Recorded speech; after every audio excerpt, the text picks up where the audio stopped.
वंदे अहं श्रीगुरु श्रीयुत पदकमलं श्रीगुरुनो वैष्णवांश्च शिरूपं साग्रजातं सहगण रघुनाथान्वितं तं सजीवं साद्वैतं सावधूतं परिजन सहितं श्रीकृष्ण चैतन्य देवं श्रीराधा कृष्ण पादानौ सहगण ललिता श्रीविशाखान्वितंश्च वंशाकल्पतरुभ्यश्च कृपा सिन्धुभ्यो एव च पतितानां पावनेभ्यो वैष्णवेभ्यो नमो नमो नमो महावदन्नाय कृष्ण प्रेम प्रदायते कृष्णाय कृष्ण चैतन्य नाम्ने गौरो त्रिषे नमः। हे कृष्ण करुणा सिंधु दीनबंधु जगतपते गोपेश गोपिका कांत राधाकांत नमोस्तुते। तप्त कांचन गौरांगी राधे वृंदावनेश्वरी विशोभानुसुते देवी प्रणमामि हरिप्रिये। नीलाचल निवासाय नित्याय परमात्मने बलभद्रो सुभद्राभ्यां जगन्नाथाय ते नमः। जय श्री कृष्ण चैतन्य प्रभु नित्यानंद श्री अद्वैत गदाधर श्रीवासादि गौरभक्तवृंद। हरे कृष्ण कृष्ण कृष्ण हरे हरे हरे राम राम राम हरे हरे। ओम नमो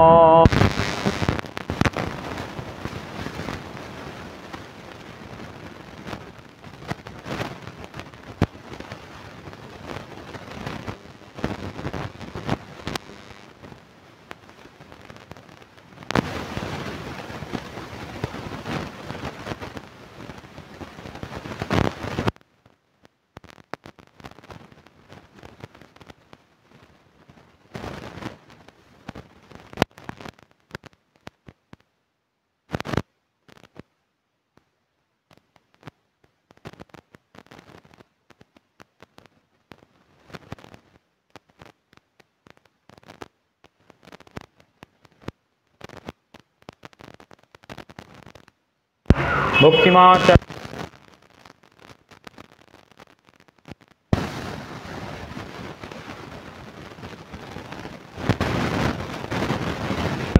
जगन्नाथ बलदेव सुभद्रा महारानी चैतन्य महाप्रभु नित्यानंद प्रभु सर्वगोस्वामी प्रभुगण व्यासदेव जी महाराज सुखदेव जी महाराज आपन आपन गुरु महाराज सकल साधु गुरु वैष्णव बृंद के प्रणाम जानिए गौरसंग मंदिरेर प्रतिष्ठाता उपस्थित भक्तबृंद के प्रणाम जानिए आज के आमरा चैतन्य चरितामृत ग्रंथ थेके जेखाने विराम दिएछिलाम तारपर थेके आमरा आलोचना शुरू करब।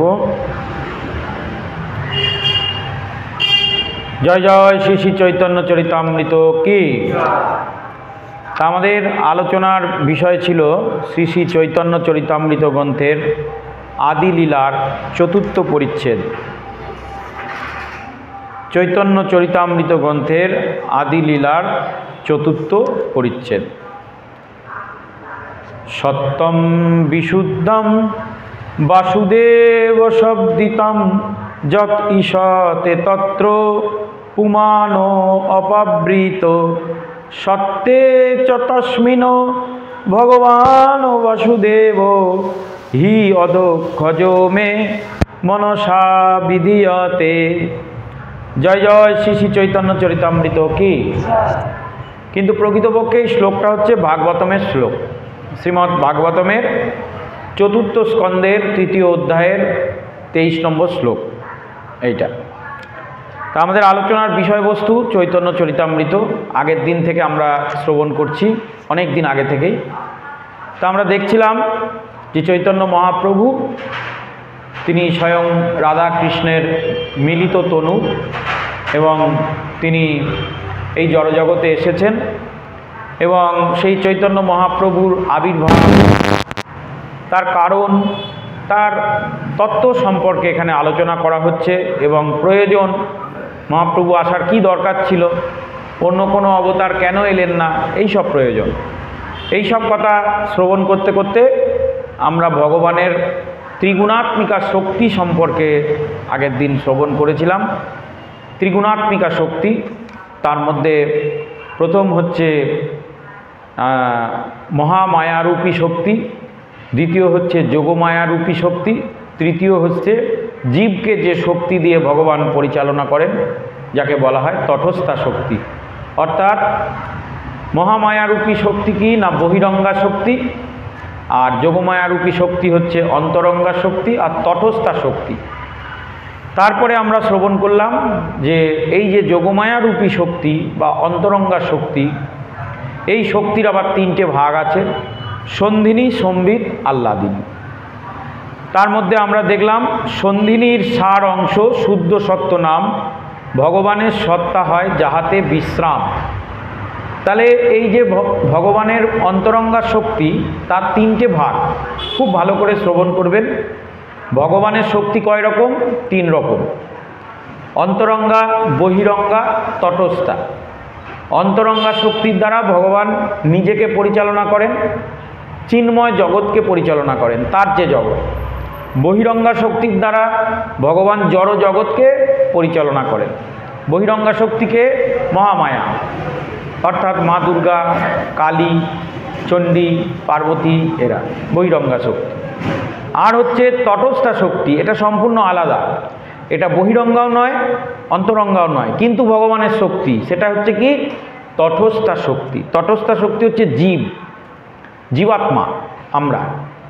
আমরাও কিন্তু ভগবানের শক্তি, মনে রাখবেন। আমি, আপনি, প্রত্যেকটা জীব জন্তু পশু পাখি সবাই তটস্থা শক্তির প্রকাশ। এই তটস্থা শক্তি, তাহলে অন্য যে শক্তিগুলো তার সাথে ভগবান থাকেন না, তারা একাই থাকে। কিন্তু এই তটস্থা শক্তি সে দেহ ধারণ করে, জীব দেহ ধারণ করে এই জড়জগতে আসে। ভগবান জানে যে একা নিজেকে পরিচালনা করতে পারবে না, কোথায় পথভ্রষ্ট হয়ে যাবে, তাই জন্যে তিনি পরমাত্মা রূপে এই তটস্থা শক্তি জীবাত্মার সঙ্গে সারা জীবন থাকেন, যতদিন এই জীবাত্মা পৃথিবীতে থাকে। তাহলে আমাদের মনে রাখতে হবে যে আমরা কিন্তু কোনো অবস্থাতে একা নই। মা দুর্গা একা থাকতে পারে, ভগবানের শ্রীমতী রাধারানী একা থাকতে পারে, কিন্তু জীব কখনো একা নয়। কেন? তার সঙ্গে ভগবানের শক্তি, এই যে 2 প্রকার শক্তি এবং পরমাত্মা রূপে ভগবান সবসময় রয়েছে, এইটা আমাদের উপলব্ধি করতে হবে। কারণ আমরা হচ্ছি ভগবানের তটস্থা শক্তি। এইভাবে আমরা আগের দিন শ্রবণ করেছিলাম। এরপরে আমরা দেখলাম ভগবানের আবার 3 রকমের যে মানে অন্তরঙ্গা শক্তির আবার 3টে ভাগ। সে অন্তরঙ্গা শক্তির 3টে ভাগ হচ্ছে সন্ধিনী, সম্বিত আর আহ্লাদিনী। সন্ধিনী কি? সন্ধিনী হচ্ছে শুদ্ধ সত্য, যারা ভগবানের শুদ্ধ ভক্ত, শুদ্ধ সত্ত্বে যারা অধিষ্ঠিত রয়েছেন। আগের দিন আপনাদের বলেছিলাম শুদ্ধ সত্য কাকে বলে। তম, রজ, শত, তার উপরে যে গুণ তাকে বলে শুদ্ধ সত্য, যার মধ্যে যাকে বলা হয় নির্গুণ। নির্গুণ মানে তার মধ্যে বাস্তবে যে গুণটা রয়েছে সেটা ভগবান থেকেই এসছে, সে তম, রজ, শতর মধ্যে নয়। যেমন ধরুন ভগবান শঙ্কর, তিনি তমগুণকে নিয়ন্ত্রণ করেন। ভগবান বিষ্ণু, তিনি শতগুণকে নিয়ন্ত্রণ করেন। আর ব্রহ্মা, তিনি রজগুণকে নিয়ন্ত্রণ করেন। তাহলে এরাও কিন্তু একটা গুণের মধ্যে অবস্থান করছেন। কিন্তু যারা হচ্ছে শুদ্ধ সত্য, তারা কিন্তু এই ত্রিগুণাতীত, তারা এই 3টে গুণের ঊর্ধ্বে, ভগবানের সমান তাদের ক্ষমতা। তো এরা হচ্ছে কারা? সন্ধিনীর অংশসার শুদ্ধ সত্য নাম, ভগবানের সত্তা হয় যাহাতে বিশ্রাম। এরা হচ্ছে যারা শুদ্ধ ভক্তির অনুশীলন করেন, যারা ভগবানের পরম ভক্ত। এরা কারা? মাতা, পিতা, এগুলো হচ্ছে ভগবানের এই সন্ধিনী শক্তির প্রকাশ। ভগবানের মাতা, পিতা, ভগবান যখন এই জগতে আসে একটা মাতা পিতা তো দরকার। গুরু দরকার, বন্ধুবান্ধব দরকার। এরা হচ্ছে কিন্তু ভগবান যেখানে শুয়ে থাকে, যে যে জামা কাপড়গুলো পরে, যে যে জিনিসগুলো নিয়ে এসে বিহার করে, এগুলো হচ্ছে সব ভগবানের সন্ধিনী শক্তির প্রকাশ। আর ক রকমের শক্তি আছে? সন্ধিনী, সম্বিত, আহ্লাদিনী। আমরা পরপর শ্রবণ করব। সত্যম বিশুদ্ধম বাসুদেব সমন্বিতম। আমরা যেটা শ্রবণ করছিলাম আজকে, যে সত্যম বিশুদ্ধম, যে তিনি শুদ্ধ ভক্তির অনুশীলন করেন, তিনি কিন্তু সবসময় ভগবানের সত্যম একদম শুদ্ধ শব্দের মধ্যে যুক্ত রয়েছে। এবার আপনারা বলবেন শুদ্ধ ভক্তির অনুশীলন? শুদ্ধ ভক্তির অনুশীলন হচ্ছে কোনো একজন সাধু বা গুরুর চরণে আশ্রয় গ্রহণ করে গুরুর উপদেশ এবং নির্দেশ মতো জীবনযাপন করা। এইটাকে বলা হয় শুদ্ধ ভক্তির অনুশীলন। যেমন এখানে অনেক মায়েরা করছেন, যেমন উনি করছেন, এরকম অনেক মায়েরা দেখবেন করেন। নমিতা মা আছে, আর একজন আছে, ওনারা অনেকে আছে, আপনারাও অনেকে আছেন, শুদ্ধ ভক্তির অনুশীলন করছেন। শুদ্ধ ভক্তির অনুশীলন মানে ভগবানের কাছে যে আমরা ফিরে যাব, সেই যাওয়ার জন্যে যে প্রস্তুতি, তার জন্যে আলাদা শরীর, আলাদা মন, আলাদা গুণ সব দরকার। এই শরীর, এই রকম মানসিকতা নিয়ে তো আমরা অন্যের বাড়িতেও থাকতে পারবো না, ভগবানের কাছে কি করে থাকবে? তো সেই জন্যে আমাদেরকে শুদ্ধ সত্তার অনুশীলন করতে হবে শুদ্ধ ভক্তির মাধ্যমে। আপনাদেরকে সাধুসঙ্গ করতে হবে, বৈষ্ণব চরণে আশ্রয় গ্রহণ করতে হবে, তুলসী মালা পরিধান করতে হবে, জপ করতে হবে, ভগবানকে নিবেদিত প্রসাদ গ্রহণ করতে হবে, নিত্য গীতা ভাগবত করতে হবে, এই সমস্ত ব্রত আদি করতে হবে। এইভাবে অনুশীলন করতে পারবে। যে যত ভালো অনুশীলন করবে, যে যত ভালো পড়াশোনা করবে, অন্তিম সময়ে তার গতি তত ভালো হবে। হ্যাঁ, সবই কর্ম। আমাদের পরীক্ষা তো অন্তিম সময়ে, আমরা যে ভক্তির যোগের অনুশীলন করছি সেটা অন্তিম সময়ে তার পরিণতি হবে। তখন দেখা যাবে পরীক্ষার পর সে কে কোথায় যাচ্ছে। তাহলে সত্যম বিশুদ্ধম বাসুদেব শব্দিতম। তাহলে সেই শুদ্ধ ভক্তির অনুশীলন যদি আপনি করতে চান, তাহলে অন্য কোনো দেবদেবতার আরাধনা করলে, অন্য কোনো আরাধনা করলে সেটা হবে না। বাসুদেব, ভগবান বসুদেবের আরাধনা করতে হবে। যৎ ঈশ্বতে তত্র পুমানম অপাবৃতম। যিনি স্বয়ং পরমেশ্বর ভগবান শ্রীকৃষ্ণ থেকে প্রকাশিত হন। যিনি স্বয়ং কোথা থেকে প্রকাশিত হন? বসুদেব এই পরমেশ্বর ভগবান শ্রীকৃষ্ণ থেকে তার প্রকাশ। তো সত্যে চ তস্মিন ভগবান ও বাসুদেব। তাই তিনি একমাত্র শুদ্ধ সত্য গুণের আধার, যে গুণকে আমরা অর্জন করে তার কাছে যেতে চাইছি। হ্যাঁ, যে গুণকে অর্জন করে তার কাছে যেতে চাইছি। লিঙ্ক, যেমন ধরুন ওই যে বাইরে একটা তার যাচ্ছে, সেই তারের সাথে এই তারের কানেকশান করা আছে, তবে লাইটগুলো জ্বলছে। তো এই শুদ্ধ ভক্তির অনুশীলনটা কি? ভগবানের সাথে লিঙ্ক। ভগবানের শক্তি আপনার কাছে প্রবাহিত হবে, আপনার সমস্ত সাধন ভজন ভগবান অবধি পৌঁছবে। কার মাধ্যমে? গুরুর মাধ্যমে। গুরুদেবের ওটা কাজ। গুরুদেবের কাজ হচ্ছে আপনাকে লিঙ্ক করিয়ে দেওয়া। আপনাকে গুরুদেবের নির্দেশ অনুযায়ী চলতে হবে। জগতে কে কী বললো না বললো সে কথা মাথায় নিলে হবে না। জগৎবাসীর লোকেরা নরকে যাবে, তাহলে আপনিও নরকে যাওয়ার তাল করুন। আর যদি আপনি গুরুদেবের কথা শুনে চলেন, তাহলে গুরুদেবের কথা শুনে চলুন। তো সেই কথা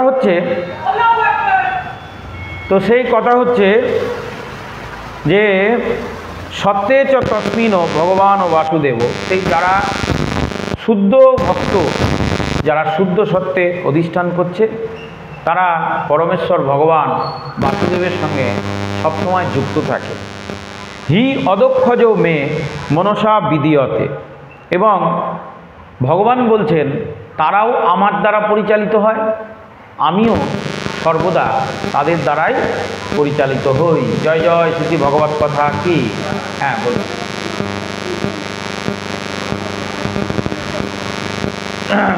আপনাদের মতো মানুষ কোন গুণে আছে আমি তো ব্যক্তিগতভাবে আপনাকে জানি না, তবে এইটুকু বলতে পারি, যারা ভগবানের আরাধনা করছে, যারা ভগবানের সেবা করছে, তারা অবশ্যই সত্যগুণে রয়েছে, সত্যগুণে রয়েছে। আপনি কৃষ্ণ ভক্তির অনুশীলন করছেন, পাঠে আসছেন, সাধুগুরু বৈষ্ণবের সঙ্গ করছেন, দান দক্ষিণা দিচ্ছেন, আপনি তো অবশ্যই শুদ্ধ গুণের শুদ্ধ সত্য মানে শতগুণে রয়েছেন, শতগুণের অধিকারী। এবার যারা ভগবানকে ভালোবাসে আবার সংসারকেও ভালোবাসে, সংসারে অনেক রকম বাড়ি ঘর টাকা পয়সা সব কিছু প্রতিষ্ঠা পেতে চায়,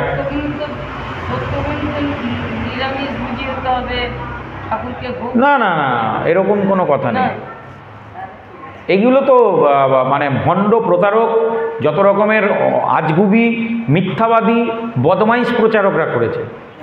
পৃথিবীতে নিরামিষ আমিষ বলে কোনো আহার আগেও ছিল না, এখনও নেই, আগেও মানে কোনো দিন থাকবেও না। নিরামিষ আবার কি, আহার আহার, আমিষ আবার কি, আহার আহার। এরা তো মূর্খ, কিছু বোঝে না, তাই এগুলো বলে। আমাদের আহারকে ভাগবতে বা গীতায় 3 ভাগে ভাগ করা হয়েছে, তমগুণী, রজগুণী আর শতগুণী আহার। এইবার আপনি বলছেন যে মাছ খেলেই সে শতগুণী হয়ে, মাছ না খেলে শতগুণী, আর মাছ খেলে সে হচ্ছে রজগুণী। বাস্তবে এরকম নয়। মাছটাকে বা এই ধরনের আহারকে বারণ করা হয় কেন? এইটার মাধ্যমে জীব হত্যা করা হচ্ছে। সেই জীব হত্যা নিষিদ্ধতার কারণে আমরা বলি এই আহারটা করবেন না। কারণ একটা জীবকে হত্যা করে তার শরীরকে আমি আহার করছি, এইটা। কিন্তু আমি আপনাকে অনেক উদাহরণ দেব, যে যেমন হচ্ছে গরুর পক্ষী। গরুর পক্ষী তার পাওয়ার, তার শক্তি, তার ক্ষমতা সম্পর্কে আপনারা শ্রবণ করেছেন। অনন্তকাল তিনি ভগবানের আরাধনা করেছেন, তপস্যা করেছেন, কিন্তু তিনি কি আহার করেন? তিনি তো বড় বড় জীব, মানে সর্প মৎস্য এগুলো আহার করেন। তা তিনি কি রজগুণী না তমগুণী না শতগুণী? এই 3টে গুণের ঊর্ধ্বে তিনি ভগবানের সমান। এরকম গরুর। এবার আসুন মা দুর্গার বাহন। মা দুর্গা কোন গুণী? তিনি শতগুণী, তিনি হচ্ছেন শুদ্ধ সত্য, ভগবানের শক্তি। এই যে মানুষকে এইভাবে প্রতারণা করা হচ্ছে যে যারা এইগুলো খায় তারা বাজে পচা, এগুলো ভুল কথা। এই জন্যই তো আমাদের হিন্দু ধর্মে এরকম অবস্থা। হ্যাঁ, মা দুর্গার বাহনকে সিংহ, শেরাওয়ালি তার বাহনকে বাঘ। এরা কি আহার করে? কাঁচা মাংস আহার করে। আর তার উপরে যিনি বসে আছেন তিনি হচ্ছেন এই জড়জগতের পরম শক্তি, ভগবানের শক্তি। তার সঙ্গে ভগবানের পার্থক্য কী আছে? এবার আসুন কার্তিক পুজো হবে কদিন বাদে, আমি অনেক উদাহরণ দিয়ে দেবো। কার্তিক ঠাকুর কিসের ওপর বসে থাকে? ময়ূরের ওপর। বৃন্দাবনে গিয়ে দেখবেন তো ময়ূররা কি খায়? হ্যাঁ, সাপ খায়, পোকামাকড় খায়। তাহলে তারা রজগুণী না তমগুণী না শতগুণী? এগুলো নয়। তাহলে তাকে কেন, তার উপরে কেন বাহন হয়ে গেল? কার্তিক কেন করলো? হ্যাঁ, এরকম অনেক বিতর্ক আছে। আসলে আহারটা নির্ধারণ করা হয়েছে স্থান কাল পাত্র অনুযায়ী। খুব ভালো করে মনে রাখবেন, স্থান কাল পাত্র। তমগুণী আহার কাকে বলে? আহারের 3টে ভাগ, কোনো আমিষ নিরামিষ বলে কিছু হয় না। আহারের 3টে ভাগ। একটা হচ্ছে তমগুণী আহার। তমগুণী আহার মানে পচা, গলা, অনেক দিন ধরে রেখে দেওয়া, হ্যাঁ, অখাদ্য কুখাদ্য, এইগুলো তমগুণী আহার। এই আহার করলে কি হয়? মানুষের মধ্যে ভয়ঙ্কর রকমের কাম শক্তি বৃদ্ধি পায়। মানুষ এইগুলো আহার করলে সম্পূর্ণরূপে ভগবান বিমুখ হয়ে যায়, সমাজে নানান রকমের অপকর্ম করে।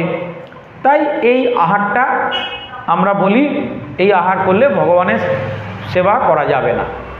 এর থেকে উপরে হচ্ছে রজগুণী আহার। রজগুণী আহার কি? যিনি পনির খাচ্ছেন তিনিও রজগুণী আহার করছেন। যিনি খুব ঘন করে পায়েস খাচ্ছেন, একেবারে ভালো দুধ দিয়ে ক্রিম দিয়ে আইসক্রিম বানিয়ে খাচ্ছেন, তিনিও রজগুণী আহার করছেন। হ্যাঁ, আর রজগুণী আহার কাকে বলে? গীতা পড়বেন, লেখা আছে। যেখানে অত্যাধিক, অতি অম্ল, অতি তীক্ষ্ণ, অতি ঝাল যে খাবার, আপনি নিরামিষ খাবার বানিয়েছেন, সেটা এত টক যে সাধারণ মানুষের থেকে, মানে তেঁতুলের টক যেটা আর কি, ওটা কিন্তু রজগুণী আহার। আপনি পনিরের সবজি বানিয়েছেন, প্রচণ্ড ঝাল, তাহলে কি হলো? ওটা রজগুণী আহার। মাছ খেলে রজগুণী আর পনির খেলে রজগুণী নয়, এ কথা জানে না বলে বলছে। মাছের থেকে পনিরের ক্ষমতা বেশি। এই যে বড় বড় বাবাজিরা ভয়ঙ্কর কাণ্ড করে বেড়াচ্ছে, তারা তো মানে শতগুণী আহার করে, তাহলে কি করে এরকম কাণ্ড করছে? তার মধ্যে সেই শক্তি কোত্থেকে আসছে? এইগুলো হচ্ছে রজগুণী আহার, মানে যেটার মধ্যে অতি ঝাল, অতি তীক্ষ্ণ, অতি অম্ল, অতি রাজসিক। এই আহার করলে কি হয়? শরীরের রজগুণ বৃদ্ধি পায়। রজগুণ মানে আমাদের শরীরের যে ঊর্জা শক্তি, যে বীর্য, এইগুলো শরীরে বৃদ্ধি পায়। এইগুলো শরীরে বৃদ্ধি পেলে কি হবে? শরীরে তখন কাম বেড়ে যাবে, এবং এইগুলো বেড়ে গেলে তখন মানুষ নানান প্রকার অপকর্ম করতে শুরু করবে। তারপরে সে অধিক থেকে অধিক বংশ উৎপাদন করবে, এবং এই সব করতে তাকে প্রচুর অর্থ উপার্জন করতে হবে, তো সবাইকে মেনটেন করতে গেলে তো তার আর ভগবানের ভজনা হবে না। এই হচ্ছে রজগুণী। এবার আসুন শতগুণী আহার। শতগুণী আহার হচ্ছে অত্যন্ত সাধারণ, যেটা না অম্ল না তীক্ষ্ণ, সেখানে একবারও বলা হয়নি মাছ না মাংস, কিচ্ছু বলা নেই, না অম্ল না তীক্ষ্ণ, খুব সাধারণ আহার। এবার মনে রাখবেন, কেউ যদি অতি আহার করে নেয় তার রজগুণ বৃদ্ধি পাবে। অতিরিক্ত আহার করা রজগুণের লক্ষণ, সাধারণ আহার করা শতগুণের লক্ষণ। তাহলে আমাদেরকে সবসময় ভগবানের ভজনা করতে গেলে, কৃষ্ণ ভজনা করতে গেলে শতগুণী আহার করতে হবে। শতগুণী আহারের মধ্যে কি পড়ছে? যেমন ধরুন, যেসব আহার যেগুলো মানে যেগুলো খেলে আমাদের মধ্যে অধিক থেকে অধিক মানে তেজ, অধিক থেকে অধিক শক্তি এগুলো উৎপন্ন হবে না। আর এগুলো নির্ধারিত করা হয়েছে কাদের জন্য? যারা সাধন ভজন করবে, যারা ভগবানের সেবা করবে তাদের জন্য। তারা কিন্তু এই রজগুণী তমগুণী আহার করবে না। কেন? ওই সব আহার করলে তার শরীর নষ্ট হয়ে যাবে। আমি কি করছি? বসে বসে ভাগবত পাঠ করছি, আমার শরীরে, আমার গলায় চাপ পড়ছে, শরীরে কোনো চাপ পড়ছে কি? মোটরসাইকেলে করে আসছি, এসে ভাগবত কথা বলছি। এবার আমি বা আমার মতন ব্যক্তিরা যদি অধিক থেকে অধিক রজগুণী আহার করে, সে যাই হোক, তাহলে তার শরীরে অধিক থেকে অধিক মেদ হবে, শরীর ভারী হয়ে যাবে। তাই জন্যে বলা হচ্ছে যারা ভগবানের সেবা করবে, প্লাস শুধু তাই নয়, যখন আপনি ভগবানের সেবা করবেন তখন আপনার শরীরে অধিক থেকে অধিক পরিমাণ একটা বহির্জাগতিক শক্তি আসবে। সেই শক্তিকে ধারণ করতে হবে তো। যেমন রাবণ যখন সাধনা করলো তখন সে সাত্বিক আহার করত, কিন্তু যখনই সে সাধনার ফল প্রাপ্ত হয়ে গেল তখন সে রাজসিক আহার শুরু করে দিল। সাধনার সময় কিন্তু মদ্যপান করেনি, কোনো আমিষ আহার করেনি, কিচ্ছু করেনি, তখন একদম শুদ্ধ আহার করেছে। যখনই তার সাধনা কমপ্লিট হয়ে গেল, শক্তি পেয়ে গেল, তখন কি হলো? সেই শক্তিকে সে রজগুণ তার মধ্যে উৎপন্ন হলো এইসব আহার করার ফলে। তখন সে সেই শক্তিকেই, শক্তি ভগবান আপনাকে দিচ্ছে, সেই শক্তি দিয়ে আপনাকে সমাজের মঙ্গল করতে হবে, সমাজের উন্নয়ন করতে হবে, সংসারের কাজে লাগাতে হবে। তাই সাধুগুরু বৈষ্ণবরা যদি সাত্বিক আহার না করে, ব্রাহ্মণেরা যদি সাত্বিক আহার না করে, তার শক্তিটা অপব্যবহার হয়ে যাবে, তখন তার নিজেরই বিনাশ হবে। যেমন রাবণের হলো, অন্যান্য হিরণ্যকশিপুর হলো, এরা তো শক্তিকে অর্জন করেছিল সাধনা করে, তখন কিচ্ছু আহার করেনি। মনে আছে তো হিরণ্যকশিপু কেমনভাবে আরাধনা করেছিল? এক পায়ে এক আঙুলের ওপর দাঁড়িয়ে এইভাবে, কোনো আহার করেনি একেবারে কয়েক হাজার বছর। কিন্তু যখনই সে সাধনা সিদ্ধি লাভ করলো তখন সে আবার তম এবং রজগুণী আহার করলো। এইগুলো থেকে প্রমাণ হয় যে এইসব আহার করা উচিত নয়। তবে হ্যাঁ, যেটা আমিষ আহার কথা বলা হচ্ছে সেটা হচ্ছে জীব হত্যা করে খাওয়া। এটা পশ্চিমবাংলায় হয়তো অনেক জায়গায় আছে, কিন্তু পশ্চিমবাংলার বাইরে কিন্তু আপনারা যদি যান সেখানে কিন্তু জীব হত্যা সম্পূর্ণরূপে নিষিদ্ধ। আপনি বেনারসে যান, কাশী, গয়া, যেখানেই যাবেন না কেন সব জায়গায় কিন্তু জীব হত্যা করাটা নিষিদ্ধ। সেই জন্যে আমার ব্যক্তিগত মত যদি আপনারা নিতে চান, তাহলে আমি বলবো যদি ভগবানের ভজনা করে পূর্ণ লাভ অর্জন করতেছি, তাহলে এইগুলো থেকে আস্তে আস্তে আস্তে আস্তে সরে যাওয়া ভালো। তাতে আপনি শারীরিক মানসিকভাবে অনেক সুস্থ থাকবেন। আর মানুষের এই যে শরীর, এখানে দেখবেন ভগবান যে সৃষ্টি করেছে আমাদের যে শরীরটা, সেটা নিরামিষ আহার করবার জন্যই, মানে জীব হত্যা করে আহার করবার জন্যে আমাদের শরীরকে দেওয়া হয়নি। আমাদের শরীর সেইভাবেই সৃষ্টি হয়েছে। যবে থেকে মানুষ এই জীব হত্যা করে আহার করা শুরু করেছে, তবে থেকে তার মধ্যে ভয়ঙ্কর রকমের রোগ প্রবেশ করতে শুরু করেছে। তো সেই জন্যে আমাদের আহার বলতে কি, ফল মূল, হ্যাঁ, তারপরে হচ্ছে মানে পশু মানে ওই হচ্ছে আপনার শাক সবজি, অন্ন ডাল সবজি, এইগুলো দিয়ে আমাদের আহার। দুগ্ধ আহার আমাদের চলবে না, কিন্তু ওটাও রজগুণী আহার। দুগ্ধ ওটাও কি হয়ে গেল, রজগুণ আহার। কারণ দুগ্ধ তো গরুর রক্ত থেকে উৎপন্ন হচ্ছে, আর সেই দুধের ওপর আমাদের কোনো অধিকার নেই। দুধের ওপর আমাদের কোনো অধিকার নেই, ওর মধ্যে ওর ভগবানের গোবৎস তার অধিকার, কিন্তু আমরা তার ওপর অধিকার করছি। তা কিন্তু আমরা দেখতে পাচ্ছি যে আমরা যেহেতু শরীরকে বাঁচানোর জন্য অনেকে দুগ্ধ আহার করি, আবার অনেকে কিন্তু দুগ্ধ আহার আস্তে আস্তে বন্ধ করে দিচ্ছে। যারা প্রকৃত তারা কিন্তু দুগ্ধ আহার বন্ধ করে দিচ্ছে। তো তাহলে আমিষ নিরামিষ নয়, আমাদের বুঝতে হবে আমরা কোন আহারটা করলে পরে আমরা শত গুণকে অর্জন করতে পারব। এবার আসুন ভক্তদের আহার, যেটা উনি বলছেন। ভক্তদের আহার কি? ভগবানের প্রসাদ। ভক্ত আমিষও খায় না, নিরামিষও খায় না, শত রজ তম কোনো গুণের প্রসাদই কোনো কিছুই খায় না। ভক্ত কি খায়? সেবা করে ভগবানের প্রসাদ। এইখানে চলে এলো জীব হত্যার প্রশ্ন, যে আপনি কি একটা জীবকে হত্যা করে, নিজে ব্যক্তিগতভাবে চিন্তা করবেন, একটা জীবকে হত্যা করে সেইটা ভগবানকে অর্পণ করে সেটা আপনি গ্রহণ করতে পারবেন? প্রকাশ্যে পারবেন না। তাহলে আপনি কী করে আহার করবেন? যা ভগবানকে দেওয়া যায় না, যা ভগবানকে নিবেদন, ভগবান গীতাতেই বলেছে যে আমাকে নিবেদন না করে এই জগতে কোনো বস্তু যখন তুমি গ্রহণ করবে তাকে কি বলা হবে? চোর বলে প্রতিপন্ন করা হবে। চোর বলে প্রতিপন্ন করা হবে। হ্যাঁ, তো তাহলে আমাদের জীবনের সব কিছুই আমরা ভগবানকে নিবেদন করে আহার করি কেন? আহার বলুন, বিহার বলুন, যা কিছু সব কিছুই ভগবানের উদ্দেশ্যে, ভগবানকে নিবেদন করে যখন করছি তখন হয়ে গেল সেটা প্রসাদ। আমার মোটরসাইকেলটা ভগবানের প্রসাদ। আপনাদের যে টাকা পয়সা যা কিছু আপনারা দেন, প্রণাম করে আমাকে দেন, আমি আবার সেইগুলো নিয়ে গিয়ে ভগবানের জায়গায় রাখি। তাহলে কি হলো? সব ভগবানের প্রসাদ হয়ে গেল। যা কিছু আপনারা দ্রব্য আছে সব ভগবানকে নিবেদন করে দিই। সবার যার যার নাম মুখ মনে পড়ে তাদের কথা চিন্তা করে সেগুলো ভগবানকে নিবেদন করেই আমরা গ্রহণ করছি। তাহলে কি হলো?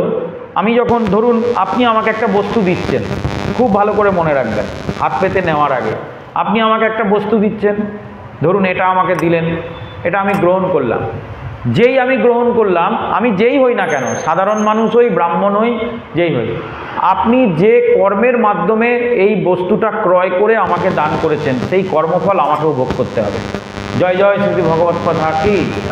ধরুন আপনি চুরি করেছেন, ধরুন আপনি ডাকাতি করেছেন, ধরুন আপনি রাহাজানি করেছেন, প্রতারণা করেছেন, কাউকে খুন করেছেন, করে এই বস্তুটা, সেই অর্থ দিয়ে এই বস্তুটা ক্রয় করে আমাকে আপনি দিলেন, আপনার পুণ্য হলো, কারণ আপনি দান করলেন, আপনার পাপ কিছুটা ক্ষয় হলো। কিন্তু এই যে আমি গ্রহণ করলাম, গ্রহণ করার ফলে কি হলো? আমি সেটাকে যেই ব্যবহার করতে লাগলাম, অমনি তার যে ব্যক্তি আমাকে দান করলো তার কর্মের ফল কিন্তু আমার কাছে চলে এলো।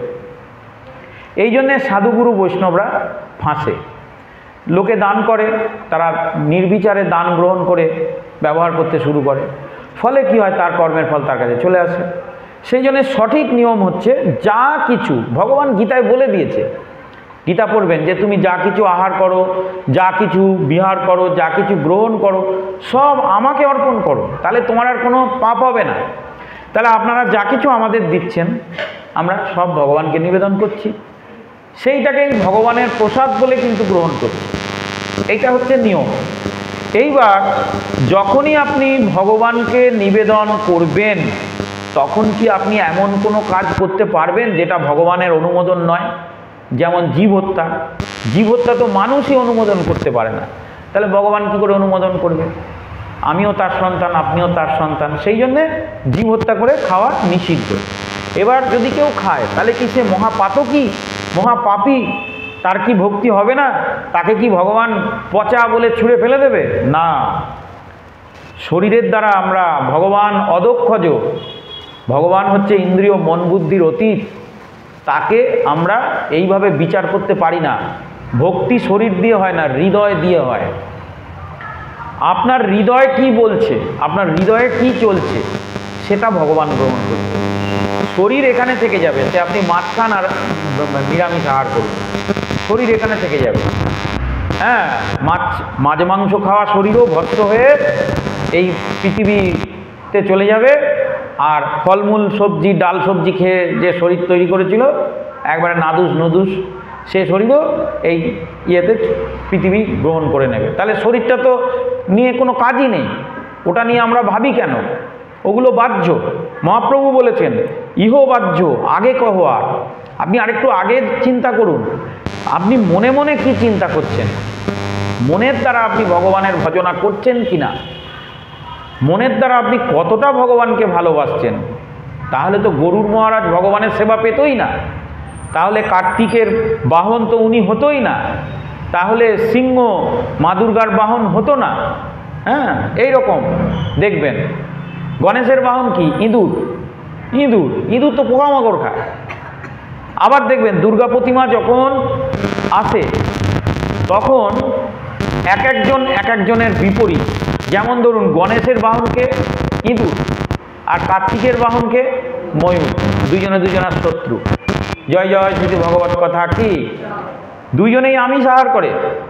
আর ইঁদুর যদি কখনো ওই ময়ূর দেখে ফেলে তাহলে ওকে আগে আহার করবে কি না? হ্যাঁ, তাহলে দেখুন এইখানে আবার ওদিকে সিংহ, তিনি বসে আছেন। তো সিংহ সে তো সব যাকে পাবে তাকেই আহার করবে, সে ময়ূরা হোক আর এই হোক, তাহলে সে সিংহ। কিন্তু এরা সবাই এই জড়জগতের কোনো কিছুর দ্বারা কিন্তু নিয়ন্ত্রিত নয়, সবাই একসাথে রয়েছে। হ্যাঁ, কেউ কারোর সঙ্গে ঝামেলা করছে না, কারণ এটাই হচ্ছে শক্তি। মানুষ সে কি আহার করবে সেটা বড় কথা নয়, সে কিভাবে বিহার করবে, কেমন আচরণ করবে, তার চরিত্র কেমন, সে কি চিন্তা করছে, এটাই হচ্ছে বড় কথা। নিরামিষ আহার করে ভয়ঙ্কর রকমের অপকার্য করছে, আর আমিষ আহার করে সে লোককে দান দান করছে, পুণ্যকর্ম করছে, সৎকর্ম করছে। আপনি ভগবান হলে কাকে নিয়ে যাবেন আগে চিন্তা করে দেখবেন। যদি আপনাকে এখানে দাঁড় করিয়ে দেওয়া হয় সেই ঠাকুরমশাইটার মতন, যে ভালো, যে সৎকর্ম করছে, সব কর্ম, আপনি কেমন কর্ম করবেন? কিন্তু আমাদের বিষয়বস্তু হচ্ছে আমরা শত রজ তমের ঊর্ধ্বে।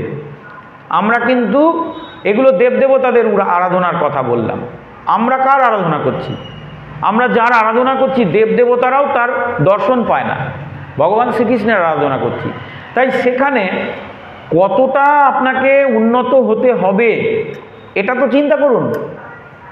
আপনি কালীর সাধনা করছেন, শিবের সাধনা করছেন, ব্রহ্মার উপাসনা করছেন, সেখানে আহারের এত কিছু ব্যাপার নেই।